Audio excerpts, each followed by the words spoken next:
The first piece arrived on a Tuesday morning in November, placed so precisely on the welcome mat that it could not have been dropped there by accident. It was a brooch, small, oval, set in tarnished silver, with a cluster of seed pearls arranged around a carved rose at the center, the kind of brooch a woman wore to church in 1940, the kind of brooch that cost real money in an era when real money was harder to come by than people remembered. Vivienne Holt stood in her doorway in her housecoat and stared at it for a long moment before she looked up. The yard was empty. The street beyond the low iron gate was empty. A crow was sitting on the mailbox post at the end of the path, watching her with the unhurried patience of something that had nowhere better to be. And sitting beside the brooch, perfectly still, was a cat she had never seen before. He was the color of a storm cloud just before it breaks, not quite gray, not quite blue, somewhere in the bruised space between the two. His eyes were amber, almost orange, and he was watching her with an expression that was not curiosity, and was not affection, and was not the usual pleading hunger of a stray. He looked, Vivienne would later try to explain to her daughter on the phone, like he was waiting for her to understand something. She did not understand anything. Not yet. She picked up the brooch carefully, the way you pick up something that might be evidence of a crime, and turned it over in her fingers. The silver was cold. On the back, stamped in letters so small she had to go inside for her reading glasses, were two initials. L.V. She stood at her kitchen counter with the brooch in her palm and tried to think of every person she had ever known with those initials, and she could not think of one. When she went back to the door, the cat was still there. She would feed him that morning because it was cold, and because she was not the kind of woman who could watch a living creature go hungry. She told herself she was not keeping him. She was not a cat person. She had never been a cat person. Her husband Victor had been mildly allergic, which had made the question irrelevant for 41 years. Victor had been dead for 9 months. She put a dish of tuna on the porch and went back inside. By Friday, the cat had brought her 3 more things. A cameo pendant on a broken chain, the silhouette carved from pale coral against a dark background, the woman's profile so finely cut that Vivienne could count her eyelashes, a small gold ring with a green stone she suspected was not an emerald, but which caught the light exactly as if it were, and a gentleman's watch fob, heavy brass, with a monogram on one side and a date engraved on the other. The date was 1931. She had lined them up on her kitchen windowsill by then, the brooch and the cameo and the ring and the fob, because she did not know what else to do with them, and because she was, despite herself, beginning to feel the particular kind of dread that comes not from danger but from the creeping sense that something is being said to you in a language you have not yet learned. The cat, she had begun calling him Cobalt, because she could not keep referring to him as the cat, and because the name suited the strange, dark blue-gray of his coat had taken up residence on her back porch. She had not officially invited this. He had simply decided what she did not know yet, what she could not have known standing at her kitchen window looking at 4 pieces of antique jewelry that had no reason to be there, was that those 4 objects were the beginning of something that would not end until she was sitting in her backyard at dusk with her hands in the cold earth, pulling up a tin box that had been buried there before she was born. She did not know that yet. No one had told her. And Cobalt, sitting on the porch, watching her through the glass with those amber eyes that seemed always to be arriving at a conclusion she had not yet reached, was not going to explain, to understand how Vivienne Holt arrived at that November morning, 71 years old, alone in a house that had been built for more people than it currently held. Receiving antique jewelry from a stranger's cat, you would need to go back, not far. 9 months was far enough. Victor had died in February, which Vivienne had always felt was the cruelest month for a death because everything was already dead in February, and there was nothing in the landscape to soften the fact of loss. No leaves returning, no birds coming back, just gray sky and frozen ground, and the particular silence of a house that used to have someone in it. They had been married 41 years. Not always happily, not always easily, but with a kind of deep habitual love that is less like a feeling and more like a fact about the world, the way gravity is a fact, the way the ocean is a fact. You don't walk around thinking about gravity. You only notice it when it stops. She noticed it constantly. Their daughter Meredith lived in Portland with her husband and two teenagers who had names Vivienne could never remember in the right order. Meredith called every Sunday and came at Christmas and worried about her mother in the specific way that adult children worry about aging parents, with genuine love and genuine helplessness, and the faint, uncomfortable awareness that there is nothing that can actually be done. Vivienne appreciated the calls. She did not tell Meredith how quiet the house was, because there was no point in saying it. The house was quiet. That was simply how things were now. She had been a history teacher for 32 years at the same school, which meant she was not a woman who frightened Azali or who needed entertainment to feel alive. She had her books. She had her garden, dormant now, but waiting. She had the particular satisfaction of a mind that liked to work, which did not require company to function. But she had not expected, she admitted to herself on the mornings when she was honest, how physical the loneliness was, how it sat in the chest, how it changed the quality of the light in certain rooms in the late afternoon. She had been managing, that was the correct word for what she was doing.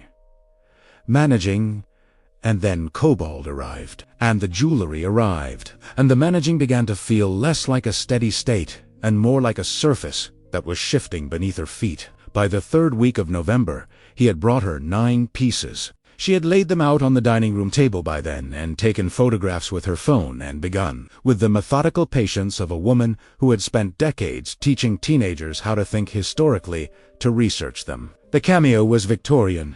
She established fairly quickly the style of carving, the material, the mount. Late 1800s, possibly earlier. The brooch with the pearls was early 20th century, American-made based on the hallmarks. The watch fob was dated 1931 directly. No ambiguity there. But it was the ring that stopped her. She had taken it to a jeweler in town, a small shop run by a man named Augustine, who had been in that location for 40 years and knew more about antique jewelry than anyone Vivienne had encountered in her research. He had held the ring under his loupe for a long time without saying anything, which was itself a kind of answer. The stone was not an emerald. It was a particularly fine example of green tourmaline, which in the right light was indistinguishable from the real thing. The setting was gold, real gold, not plated, and the style was Art Deco, which placed it somewhere between 1920 and 1940. On the inside of the band, barely visible, were engraved letters. He had to clean the ring under running water before they were legible. Always yours. Vivienne stood at the counter of Augustine's shop with the ring in her hand and felt something move through her that she could not have named. Not recognition exactly. Not Keat. Something adjacent to recognition. Something that lived in the same neighborhood as memory but wasn't quite memory either. It was the feeling of almost knowing something. The feeling of a word on the tip of your tongue that your mind won't release. Lenora, she drove home thinking about that name. Cobalt was waiting on the porch when she arrived. He had brought something else. It was sitting beside the door, which was his method, never scratching, never howling, just placing the object where she would see it when she came back, then sitting beside it with the patient gravity of a deposition waiting to be filed.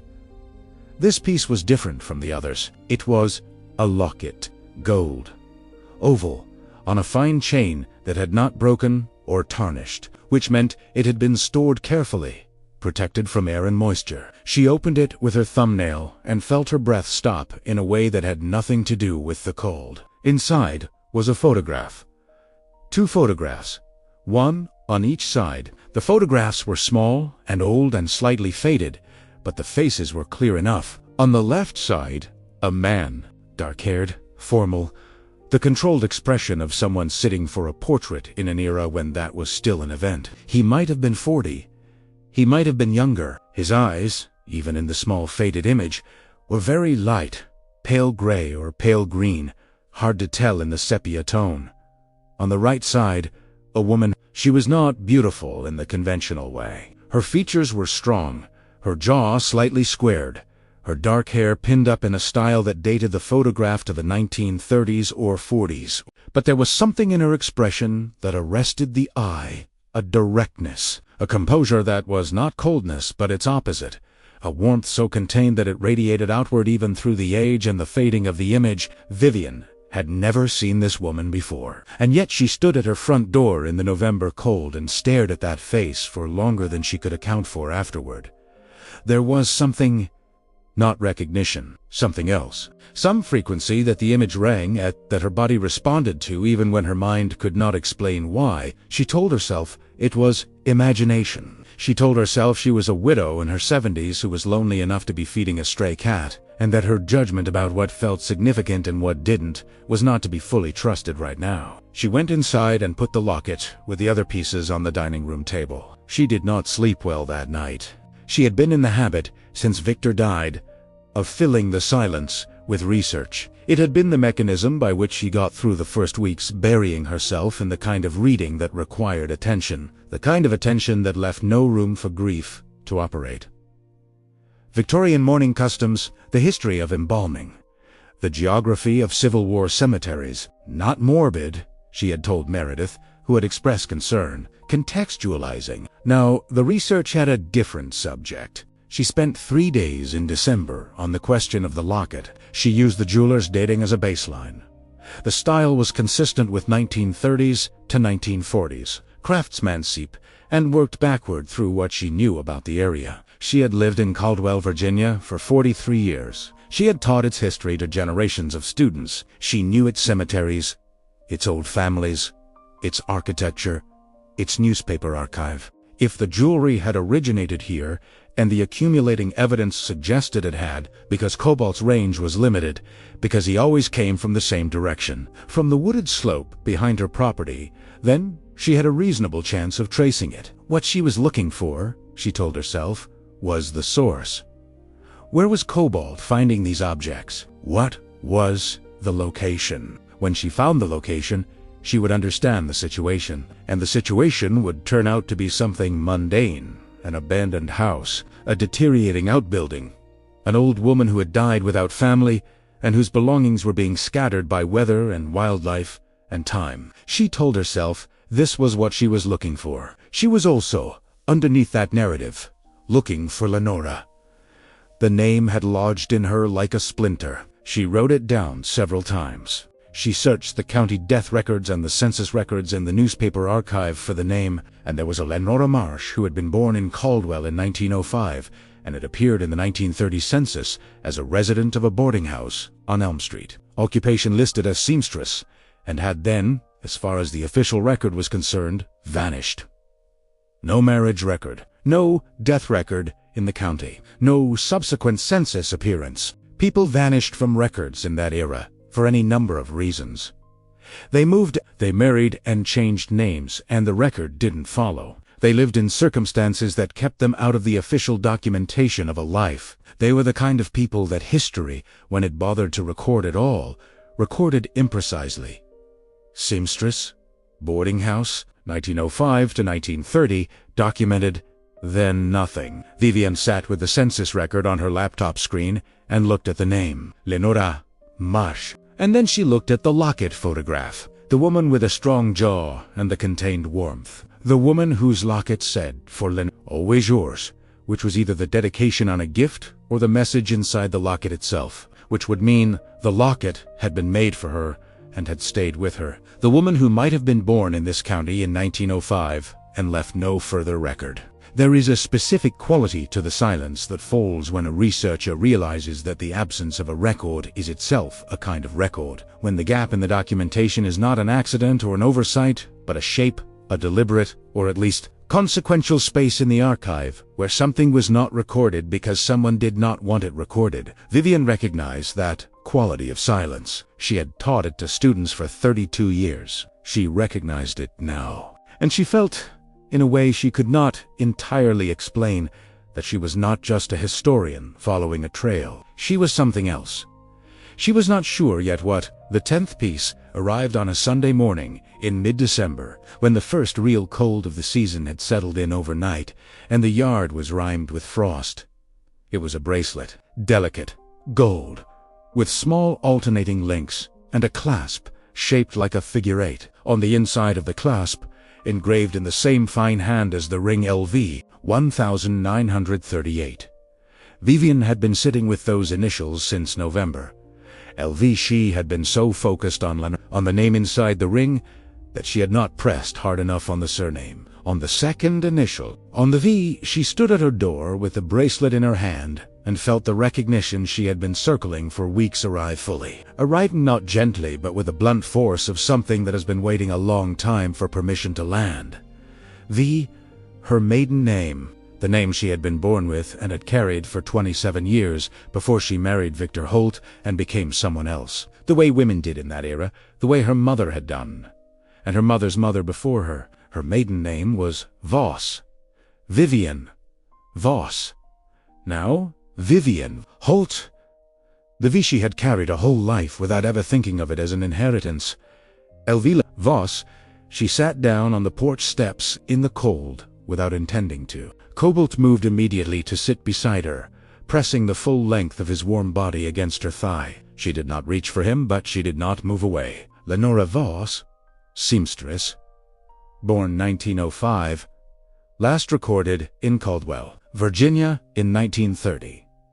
Possessor of antique jewelry engraved with her initials, recipient of a gold ring that said "Always yours." Not their usual Sunday call, which Meredith noticed immediately. The timing was off, earlier than usual, and her mother's voice had a quality to it that Meredith had not heard in 9 months or possibly longer. A tension, a forward motion. She told Meredith about the cat, which she had mentioned before in passing. She told her about the jewelry, which she had not mentioned at all. She told her about the initials, about Lenora, about the census record, about the surname, owner of a locket that contained 2 photographs, a man with pale eyes and a woman whose face had stopped. Vivienne Cole, on a November afternoon, without her being able to say why. Lenora Voss. If that was the right name, and the bracelet said it was the right name, then Lenora was not a stranger.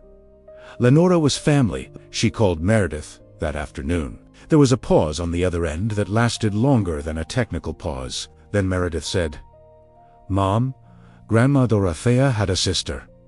I thought you knew." Vivienne did not know, or rather, she had known, in the way you know things that were told to you once in childhood and then never repeated. There had been a sister. A name, an event. Something had happened. This was in the territory of family history that is kept in that specific register of not quite silence. That means the adults have agreed, without ever explicitly agreeing, not to discuss it. Her grandmother, Dorothea Voss, had been born in 1902. She had married Vivienne's grandfather, Emmett, in 1924. She had had 3 children, the youngest of whom was Vivienne's mother. She had been a formidable and woman who rarely spoke of her childhood and who had died when Vivienne was 14, leaving behind a particular absence that Vivienne had never fully been able to articulate. She had never mentioned a sister, but Meredith had heard something once, years ago, from Vivienne's mother, a remark in passing, something about a great-aunt who had been cut off from the family, something about a scandal, something about a man. Meredith had been 16 and had not pressed, and it had never come up again. The man in the locket, Vivienne thought, the man with the pale eyes. She sat at her dining room table after the call, the jewelry arranged in front of her, Cobalt installed on the chair beside her with the settled authority of an animal that has decided it belongs somewhere. Lenora Voss, born 1905, 3 years younger than Dorothea. A sister, cut off from the family. Scandal. A man. The locket had 2 photographs. The jewelry was engraved with declarations of devotion that were real enough to be inscribed in gold and given as gifts. And then Lenora had vanished from the record in 1930, which was the year her jewelry had started being dated. Or rather, the year before. The ring said 1938, the bracelet said 1938, which meant Lenora had not vanished in 1930. She had continued. She had received gifts. She had been loved by someone. She had gone on living somewhere outside the official record of her own county of birth, outside the record that her family had maintained, outside the story they had chosen to tell. The question was, why? The question was also, where had Cobalt found these things? She had been circling that question since November, without going directly at it. The way you can sometimes avoid looking at the most obvious implication of something, because looking at it directly will require a response, and you are not yet ready to respond. She was ready now. The next morning she put on her heaviest coat and her garden boots and went out the back gate. Her property backed up against a wooded slope that climbed gradually toward an area of old farmland that had not been actively farmed in at least 30 years. She had walked that slope before, in better seasons, but never with a purpose. It was simply the edge of the neighborhood, the border of the cultivated and the kind of transitional space that accumulates junk over decades-old lumber, broken equipment, the slow collapse of things that no one had bothered to move. Cobalt went ahead of her without hesitation, moving through the dead leaves with the particular silence of a cat that knows exactly where it is going. He led her up the slope and through the trees for about 10 minutes, not far in distance, but the slope was real, and the ground was uneven, and the cold made her lungs work harder than they liked to. She focused on following him and not on thinking too carefully about what she might find. What she found was a house. It had not been a large house, even when it was standing fully. Now it had partially collapsed on the right side, the roof gone there, the wall leaning inward with the patient submission of wood that has simply run out of reasons to hold itself upright. The left side still stood, more or less. A window with no glass, a door that was closed, which meant at some point there had been someone to close it. She stood at the edge of the tree line and looked at it. The house was old, not a ruin exactly. It had been abandoned, not destroyed. There was a difference that Vivienne, as a historian, registered automatically. Ruins are made. Abandoned places are left. The intention matters. Something or someone had left this house, not immediately. Not in a crisis. The closed door, the care with which she saw now. Looking more closely, certain objects inside had been arranged rather than scattered. Cobalt had gone to the door and was sitting in front of it, looking back at her. She had taught herself at some point in her life, she could not remember exactly when. It had become so thoroughly a part of her character that its origin was invisible, that the fear of finding something out was always worse than finding it out, that the ignorance you maintain to protect yourself from information costs more, over time, than the information itself. She went to the door and pushed it open. The interior smelled of cold and wood rot, and beneath that, very faint, something else. Something that might have been lavender once, or cedar, the ghost of an intention to keep things preserved. The left side of the house, the side still standing, was a single room. It had been a living space and sleeping space combined. There was a frame where a bed had been, the mattress long gone but the iron headboard still standing. There was a wooden table with 2 chairs, one on its side. There was a stone fireplace that had not been used in years, but had been used thoroughly before. That the stones were blackened with decades of smoke, and on the mantelpiece, arranged with care, were objects. A small mirror, a wooden comb, a china cup with no saucer, a photograph in a frame. She crossed the room to look at it, a young woman in a garden, laughing at something outside the frame. Her dark hair loose around her shoulders, her expression carrying all the warmth that the locket photograph had only suggested. The same woman, Vivienne was sure of it, older in this photograph by perhaps 10 years, with the same jaw, the same composure that was not coldness, the same quality of being entirely present in the moment. The image captured She stood in that collapsed house in the December cold and looked at the photograph of her grandmother's sister on the mantelpiece, and understood something about the particular texture of her family's silences that she had spent her whole life not quite understanding.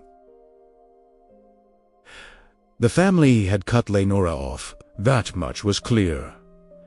A scandal, Meredith had said. A man. 1930 was when the record ended. Not when Lenora ended. She had stayed near. It seemed she had lived on the edge of the property her family occupied, on the wooded slope above the houses of Coldwell, in this small, collapsed dwelling. Whether she had chosen this proximity, or whether it was all she had been allowed, Vivienne could not know yet. But she had stayed. She had received her gifts, the jewelry engraved with her initials and the dates of her life. She had kept her mirror and her comb and her cup and her photograph. She had arranged them on the mantelpiece with the care of someone who intends to come back. And at some point, she had not come back. The floor of the room was covered in leaves and debris, and in the debris, Vivienne could see looking carefully now, her historian's eye picking through the surface. The shapes of things, items that had been displaced by weather and time from wherever they had originally rested, things that had fallen from shelves, from the table, from boxers that had deteriorated, things that Cobalt had been finding for weeks. There was a small box near the base of the fireplace, partially buried under fallen plaster. She moved the plaster carefully and lifted the box. It was metal, a cash box of the kind used in small businesses, and it was not locked, but it was heavy. Inside were papers, letters, she realized. A stack of letters. The envelopes, long yellowed. The paper inside fragile. The ink faded, but legible. She did not read them there. The light was too poor and her hands were not steady enough, and she was not yet composed enough to do it properly. She took the box under her arm and took the framed photograph from the mantelpiece and walked back down the slope with Cobalt moving ahead of her. And by the time she reached her own back gate, she was crying. In a way she had not cried since the week after Victor died. Not from grief, not exactly, but from the particular emotional saturation of understanding something you've been circling for a long time. She sat at her kitchen table with the metal box open in front of her, and the photograph propped against the fruit bowl and the jewelry arranged around her in its new configuration of meaning, and she began to read. The letters were from a man named Fletcher Ames. There were 22 of them, spanning from 1928 to 1941. The handwriting was careful and educated, the language of a man who had read more than his formal education would suggest, who chose his words with a deliberate pleasure of someone for whom words mattered. Fletcher Ames had been in love with Lenora Voss. That was the simplest summary of what the letters contained. He had been in love with her since they were young. He mentioned shared memories of a particular field, a particular elm tree, a particular afternoon that had apparently established something between them that neither of them had been able to walk away from. He had written to her across more than a decade with a consistency that was its own form of devotion. Not the frantic consistency of young love, but the steadier, more deliberate consistency of someone who has made a decision. He had been married. That was the scandal. That was the man Meredith had half remembered from a remark, dropped once in a conversation that the adults had immediately moved on from. Fletcher Ames had been married to another woman, a woman whose name appeared in the letters as simply Agatha, without rancor, but without warmth either. A name that occupied a factual space in the letters, the way a weather condition occupies a description of landscape. Vivienne read the letters slowly. She was a historian. She knew how to read primary documents, not just for the information they contained, but for the gaps, the things written around rather than about, the places where the language adjusted itself to protect something the writer could not state directly. What she read was this. Fletcher Ames had wanted Lenora to leave Caldwell. He had offered, in letter after letter, to find out why. He had suggested different cities, different possibilities, the way a man suggests alternatives when he wants a person to take any of them rather than continue in the present situation. He had written with increasing urgency in the letters dated after 1935, which suggested something had changed in the situation, Lenora's situation, or the family's pressure, or simply the accumulated weight of years. Lenora's responses were not in the box. She had kept his letters. He had presumably kept hers. There was only his side of the conversation, which meant there was only his perception of her courage, her stubbornness, her insistence on remaining, her refusal of all his suggestions of escape. She had stayed near the wooded slope, near the family that had cut her off, near the town where she had been born. And then there was the last letter, dated March 1941, and it was different from all the others. It was not a love letter. It was not a suggestion of escape. It was a single page, and the handwriting was less careful than usual, the letters slightly larger, the spacing less controlled. The way handwriting looks when the hand is writing under conditions of emotion that the discipline cannot entirely hold. He had written that he was leaving Caldwell. He had written that Agatha had died the previous winter, which Vivienne had not seen coming from the previous letters, and that he had waited a decent interval, and that he was now asking Lenora one final time to come with him, to leave the house on the slope where she had been living for more than a decade, to let the past be the past. He had written that he would wait until spring. And then there was nothing. After 1941, no more letters. Vivienne sat at her kitchen table, with the last letter in her hands for a long time.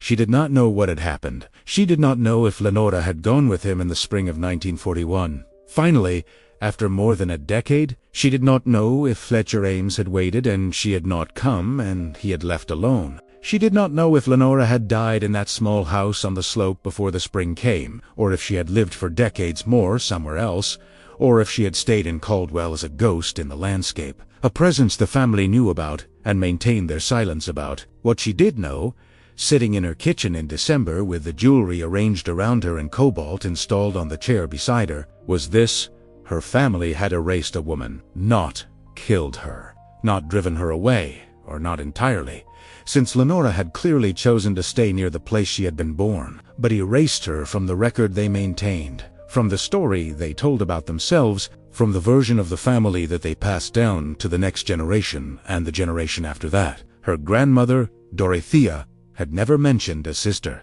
Vivienne's mother had mentioned one in a single remark she did not follow up.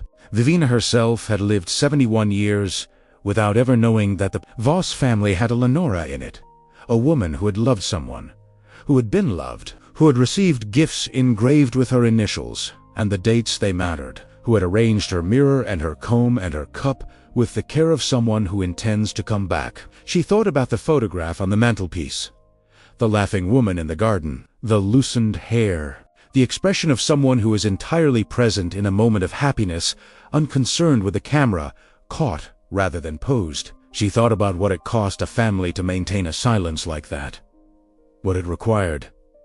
The sustained agreement, the passed-down avoidance, the discipline of the unspoken, how it shaped not just the person who was erased, but everyone who participated in the erasure, everyone who learned the shape of the gap without learning its contents. She thought about herself. Suddenly, in a way she had not expected, she had never felt, she realized, and it was a realization that arrived now, with startling force, with the force of something that has been true for a very long time, waiting for the right moment to be seen. She had never felt entirely like her mother's daughter.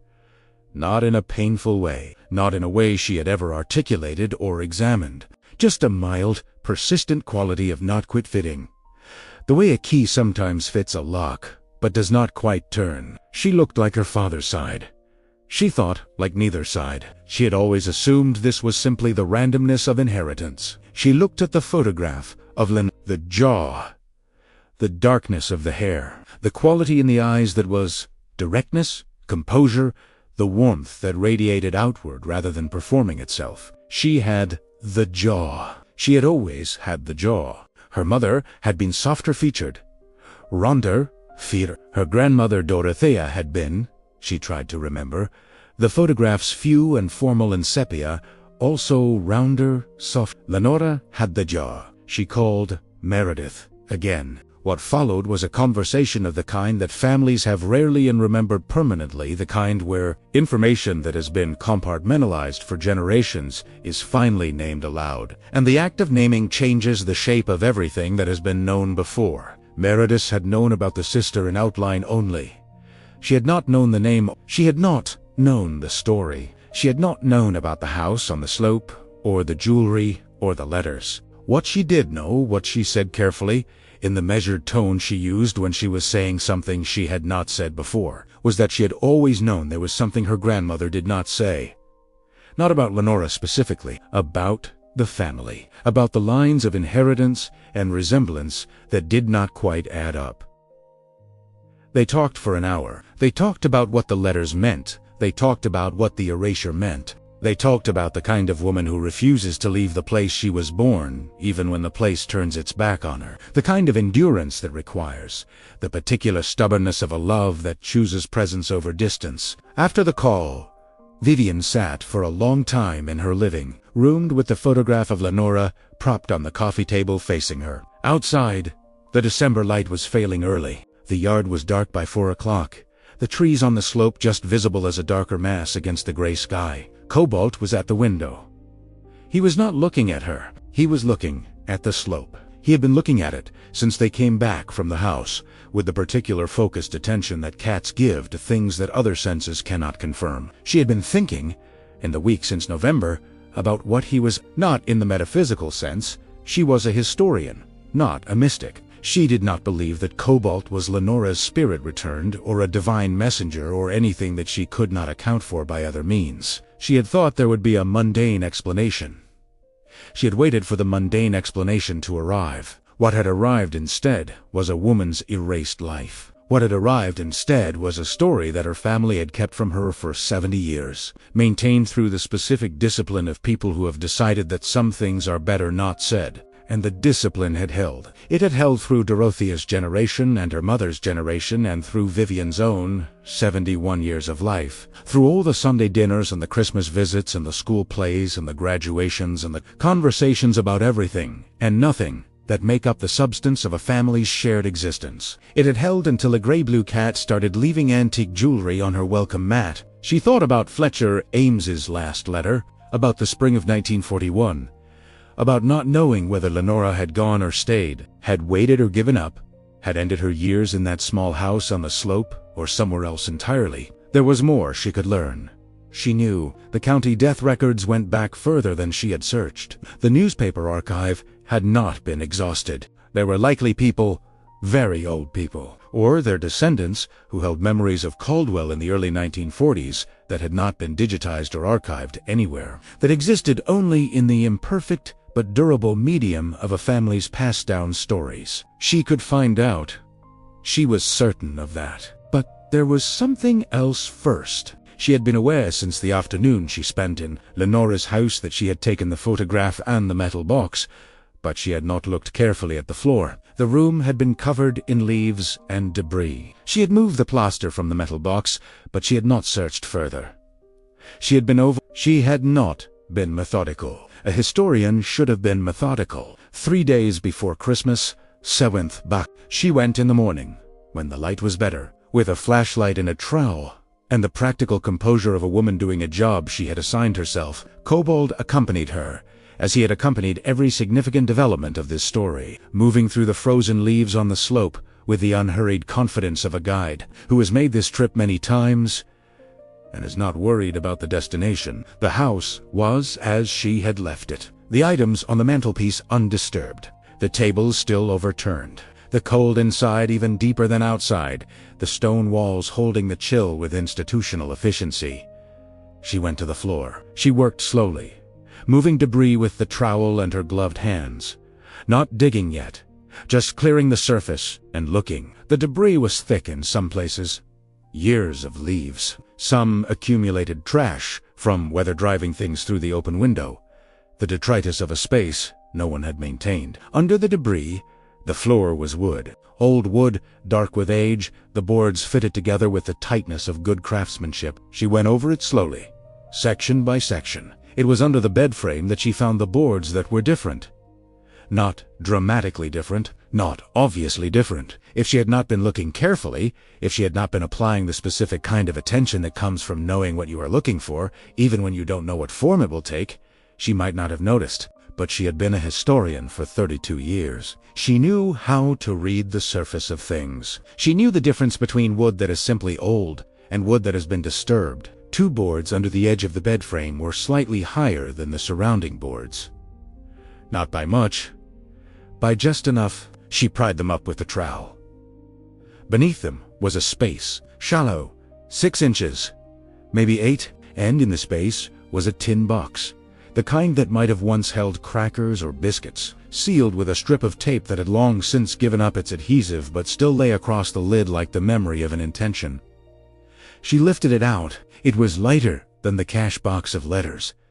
It rattled slightly. She sat down on the floor in the cold, in the ruins of Lenora Voss's house, and opened the tin. Inside was a small bundle of papers tied with a ribbon that had once been red and was now the pale ghost of red, the color of something that has not quite finished being itself. And there was a ring. Not the Art Deco tourmaline ring she had taken from the jewelry collection. A different ring, plainer. A simple gold band with no stone, with an inscription on the inside, F&L, March 1941.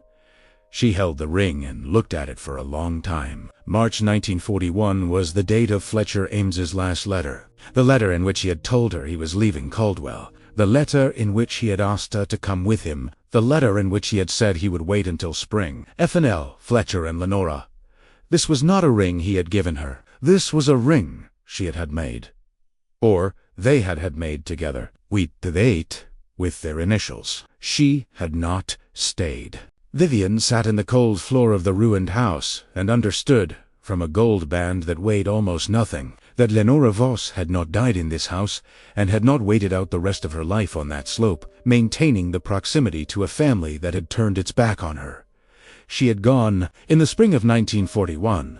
When Fletcher Ames came back for her, she had been ready. She had left the jewelry. She had left the letters he had written her, which was its own kind of statement. The decision to leave love letters behind. The decision to go forward without the weight of correspondence in the physical sense, but to carry whatever she needed to carry in the only way that mattered. She had left the items on the mantelpiece, arranged as if she might come back, which was perhaps its own form of ritual conclusion, to leave a place looking like a life, to walk away from it with intention rather than desperation. She had left, and she had hidden this tin before she left. The ring they had made together, and the papers. She untied the ribbon from the papers with fingers that were cold and not entirely steady. There were 4 documents. A birth certificate. Lenora Voss, born June 12, 1905, Caldwell, Virginia. Parenson August Voss, and Harriet Voss née. A photograph she had not seen, different from the laughing garden photograph on the mantelpiece.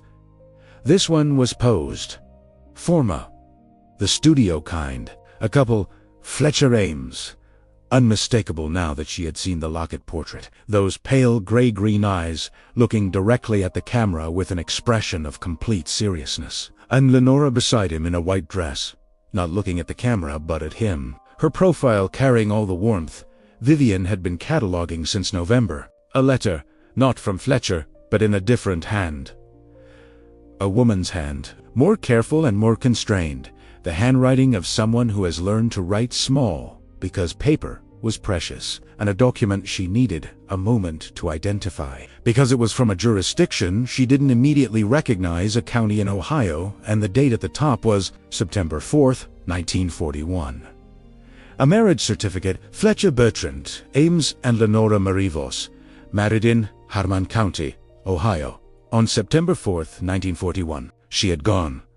She had married him. She had left the house on the slope, and the family that had erased her, and the county that had been the whole geography of her life up to that point, and she had gone to Ohio in the spring of 1941, and married the man who had written her 22 letters over 13 years, and had waited for her. Vivienne sat on the floor and looked at the marriage certificate for a long time. She felt something she was not going to try to name, something that was not grief, and was not joy, but was the specific emotional condition of understanding that a life you did not know about was a life that had been fully, properly, completely lived.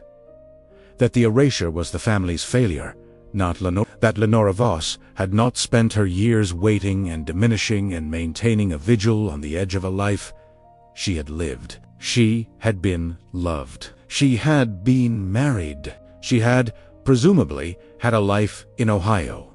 A community, maybe children, maybe grandchildren. A continuation that Vivienne's family had deliberately severed itself from, but that had gone on regardless. She thought about married as teenagers with names she couldn't keep in order. She thought about the way family continues even when families cut parts of themselves off. How the cut part doesn't disappear, it simply grows elsewhere, unseen, outside the frame of the story that the remaining family tells about itself. She thought about the woman in the Locket photograph, the jaw, the contained warmth, the quality of being entirely present, the letter in the woman's handwriting. She had forgotten it for a moment. She opened it. Now, it was dated August 1941, a month before the marriage. It was from Dorothea, her grandmother. Vivienne read it slowly, and then read it again, and the third time her eyes blurred enough that she had to stop and breathe. before she could continue. Dorothea had written to Lenora in August 1941. She had gotten the address somehow, from Fletcher, perhaps, or from someone who knew. She had written one page. The handwriting was controlled. The same constrained precision that Lenora's papers were written in. The penmanship of women who were taught that how he formed your letters said something about your character and took the lesson seriously. She had written, "I have done wrong by you. I knew it when I did it, and I have known it every day since," which is not an apology but is the truth, and you deserve the truth more than you deserve an apology. She had written, "I was afraid, not of you, of what they would have said about us both. That is the honest reason, and it is a small reason, and I am ashamed of it." She had written, "I hear you are going to marry him. I am glad. I am glad that the life I helped take from you in this place has found its full form somewhere else." She had written, "I will not ask you to forgive me. I will only tell you that I remember the elm tree. I remember that afternoon. I have always remembered it." And at the bottom, in a slightly different ink, as if added later, after the letter was already written, "There is something in the yard. Nothing else. Just that." A line added in afterthought, or in a different moment, in ink that had dried at a slightly different rate. "There is something in the yard." Vivienne looked up from the letter. Cobalt was sitting in the doorway of the ruined house, watching her. She looked at the letter again. "There is something in the yard." Not Lenora's yard. This house had no yard. Not in any meaningful sense. It was embedded in the slope, bounded by trees. The yard the letter referred to, if it referred to a yard at all, was Dorothea's yard. The family house. The house that Vivienne now occupied.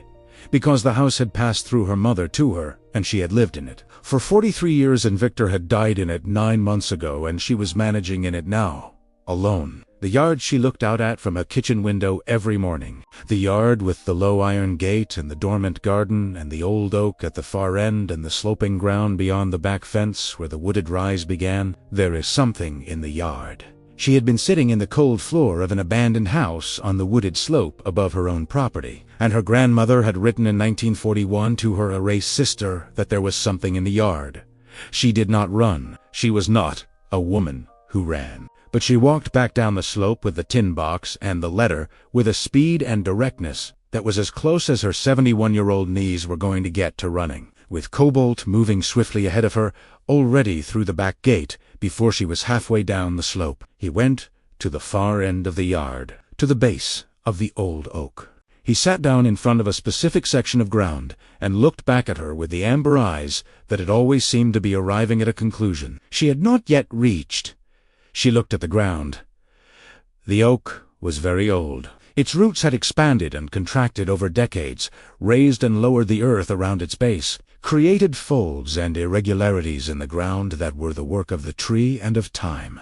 But there was one section, about 3 feet from the trunk on the north side, where the ground had a slightly different character, where the soil had a different quality of compaction, a different relationship to the surrounding earth. She knew what she was looking at. She got the trowel from the back porch. She dug carefully, the way an archaeologist digs, not attacking the earth, but negotiating with it, removing material in layers, attending to what each layer told her before disturbing the next. The ground was cold and hard in the upper layer, but loosened as she went deeper, the way disturbed ground always does, retaining something of its disturbance across the decades. At about 14 inches, the trowel hit metal. She cleared around it with her hands. Ah. Box. Tin, like the one from the house, but larger, the size of a shoebox. Maybe larger, sealed not with tape, but with a wax that had partially deteriorated but had mostly held. She carried it to the back porch and sat down on the steps with it in her lap. Cobalt sat beside her. His body was warm against her. The December afternoon light was already going gold and long, casting shadows from the fence posts across the yard. She opened the box. Inside were letters. Money letters. More than were in the cash box from the house, bundled with rubber bands that had long since lost their elasticity and lay loosely around the bundles. No longer binding, but still there. Still marking the original intention of order. And on top of everything, a note in Dorothea's handwriting. A single index card, the ink still sharp, the card having been protected by the box and the wax and the earth for more than 8 decades. It said, "For whoever finds this, I hope it is someone who will know what to do." Vivienne sat on the back porch steps in the December light with a tin box of letters in her lap and cobalt pressed against her side, and she looked at her grandmother's index card, and she understood. Dorothea had known she would never send the letter, had known that whatever she had felt in the summer of 1941, the shame, the grief, the need to say, "I remember the elm tree," was not something she could actually say, could not bring herself to send, could not allow to reach Lenora in Ohio because sending it would require acknowledging that the silence had been wrong, and she was not ready to acknowledge that. Not fully, not in any way that could be answered, but she had not been able to destroy the correspondence either. Whatever letters had existed between them, before the silence, during the silence, the attempts at reconciliation or explanation that Vivienne would now be able to read, she had kept them, she had buried them. In the yard, her own yard, as close as she could keep them, while still keeping them hidden. She had hidden an entire sister in the ground beneath the oak tree, and she had addressed the hiding to "whoever finds this," because she could not name a person, because the only people she would want to find it were people who did not yet exist, who could not be named, who were in the future where the shame of the present would be far enough away that finding the letters might be a gift rather than a wound. I hope it is someone who will know what to do. Vivienne Old, born Vivienne Boss, 71 years old, widow, retired history teacher, receiver of antique jewelry from a gray-blue cat who had arrived at her door 9 months after her husband's death, sat in the December light and held her grandmother's buried hope in both hands. She knew what to do. She would read everything. She would build the history that her family had refused to build. Not in anger, not in condemnation, but in the slow, careful way that she had always believed was the only honest way to handle the past. She would find what had happened to Lenora in Ohio. She would find whether there were descendants, whether the continuation of that life had produced people who are now, without knowing it, the living inheritance of a family rupture from 1930. She would find the elm tree, or the place where the elm tree had been, and she would stand there. She would tell Meredith, she would tell the teenagers whose names she could never keep in order. She would do what Dorothea could not do, which was to say the name out loud. Lenora Voss, born 1905, and married Fletcher. Ames in Ohio in September 1941, lived, loved, was loved, belonged to this family, to this yard, to this history, regardless of what any of them had or had not been able to say while she was alive. The light was almost gone now. The December sky above the yard was the particular blue of early dusk, the blue that is not night yet, but is no longer afternoon. The oak tree at the far end of the yard stood against it, with the absolute patience of things that have been standing for longer than any human trouble. Cobalt stood up from beside her. He stretched with the complete unself-conscious luxury of a cat who has finished one thing and is considering the next. He looked at the yard for a moment. Then he looked at her. Then he walked through the back gate, up the slope, into the trees, and was gone. She found the box of letters her grandmother had buried in the yard the winter. Her own sister disappeared from the family record, and the cat had been sitting on top of the disturbed earth for 9 months, since the very week Victor died, waiting, as if he had always known exactly where they were, and exactly when someone would finally be ready to look.